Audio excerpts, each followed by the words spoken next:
Il y a 3 ans, le 24 février 2022, la Russie a lancé une invasion à grande échelle sur le territoire de l'Ukraine, son pays voisin. Dimanche dernier, de nombreux Ukrainiens, contraints de quitter leur foyer en 2022 et de chercher refuge en France, se sont rassemblés sur la place de terreau à Lyon avec des drapeaux bleus et jaunes pour rappeler que la guerre en Ukraine se poursuit toujours. Parmi eux se trouvait Marina, qui a déménagé à Tarare après le début de la guerre. Marina a créé une pancarte dédiée à ses amis, les défenseurs de Mariupol, qui sont en captivité en Russie depuis presque 3 ans. Assister à de tels événements est pour Marina une occasion de rappeler au monde la situation de son pays.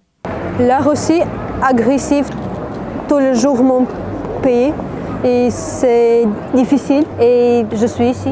C'est important pour moi et pour tout le monde.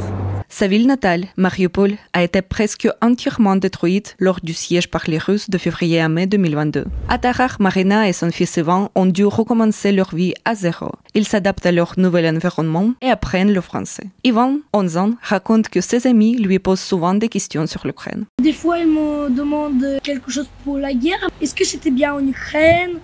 Où est mieux, en France ou en Ukraine? C'est tout le monde qui me demande si quelqu'un sait que je suis un Ukrainien. Les premiers jours, c'était pas très... voilà. Après, je me suis compris que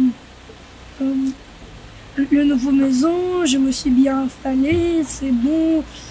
Là, il n'y a rien, mais avant, c'était où on va mettre des choses. Il y a des copains qui nous avaient mis dans leur maison. Après, qu'on a trouvé notre appartement, on avait déménagé. Mais au Tarare, ça se passe bien.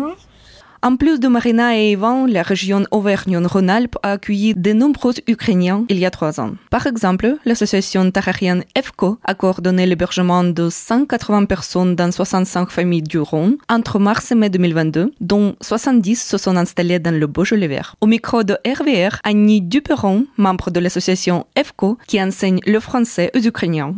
Pour moi, c'est important de soutenir les Ukrainiens parce que c'est des personnes qui souffrent énormément, qui sont déplacés de leur pays, qui arrivent en France, il faut quand même les accueillir correctement. Et surtout, s'ils veulent rester en France pour X raisons, il faut qu'ils apprennent le français correctement, qu'ils puissent échanger avec nos compatriotes.